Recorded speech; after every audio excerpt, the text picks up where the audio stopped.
ត្រីស្ងប់ស្ងាត់ខ្ញុំនឹកគិតរឿងថ្ងៃមុនពាក្យពេចន៍បងសន្យានៅលឺដូចម្សិលមិញដៃដែលធ្លាប់កាន់ថែថ្នមខ្ញុំរាល់ថ្ងៃថ្ងៃនេះបែរទៅជាមួយមនុស្សថ្មីខ្ញុំមិននឹកស្មានថាបងអាចធ្វើបានបំផ្លាញស្នេហ៍យើងឲ្យបែកបាក់ងាយងា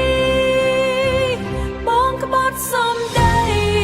ក្បត់ទាំងបេះដូងស្រីឲ្យអូនយំឯកាកណ្ដាលយប់រាល់ថ្ងៃស្នេហ៍រាប់ឆ្នាំខ្ញុំថែដូចជីវិតបងបោះចោលដូចមិនធ្លាប់ស្រឡាញ់ភ្លៀងធ្លាក់ក្រៅបងអួយដូចចិត្តខ្ញុំកំពុងយំគ្មានទៀតឡើយសំឡេងបងហៅឈ្មោះមនុស្សដែលខ្ញុំគិតថាជាគូជីវិតបែរជាលួចចិត្តទៅរៀបការជាមួយគេសំណួរមួយនេះនៅតែលឺក្នុងចិត្តខ្ញុំខ្វះអ្វីទើបបងទៅចាបងក្បត់សំដី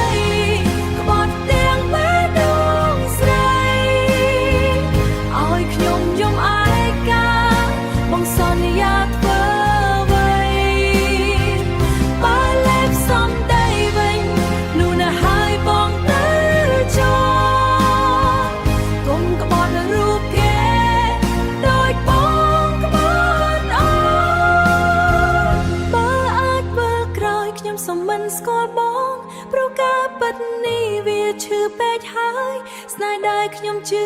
ដាក់ពេញបេះដូងចុងក្រោយបានតែទឹកភ្នែក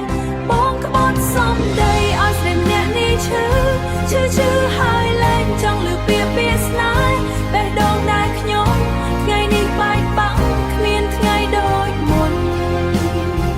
ស្នេហ៍រាប់ឆ្នាំចប់ត្រឹមពាក្យក្បត់